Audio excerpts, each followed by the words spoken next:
प्राचीन समय में विद्यार्थी गुरुकुल में रहकर ही पढ़ा करते थे।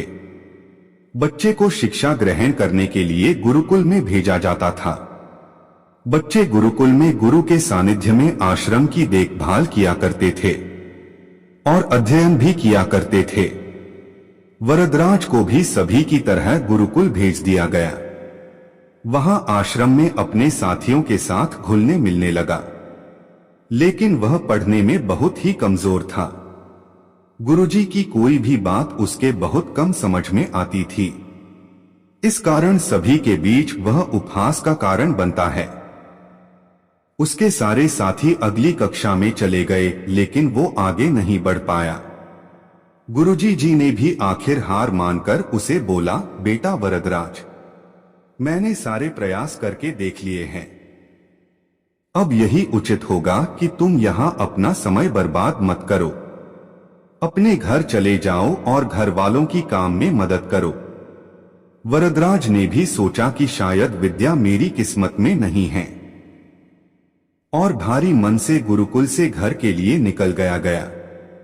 दोपहर का समय था। रास्ते में उसे प्यास लगने लगी। इधर उधर देखने पर उसने पाया कि थोड़ी दूर पर ही कुछ महिलाएं कुएं से पानी भर रही थी। वह कुएं के पास गया। वहां पत्थरों पर रस्सी के आने जाने से निशान बने हुए थे, तो उसने महिलाओं से पूछा, यह निशान आपने कैसे बनाए?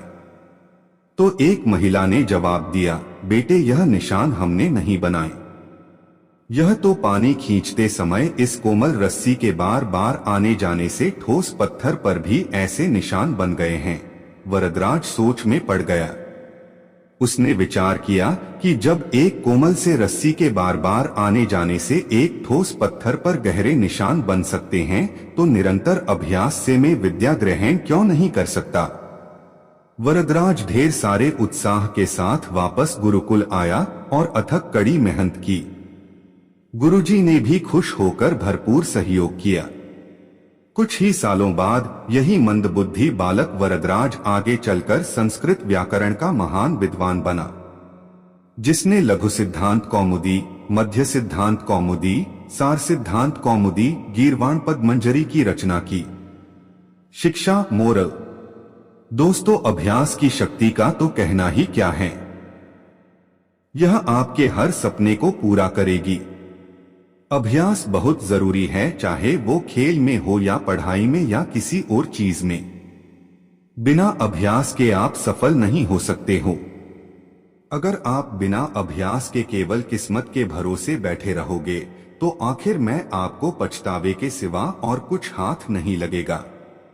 इसलिए अभ्यास के साथ धैर्य, परिश्रम और लगन रखकर आप अपनी मंजिल को पाने के लिए जुट जाएं।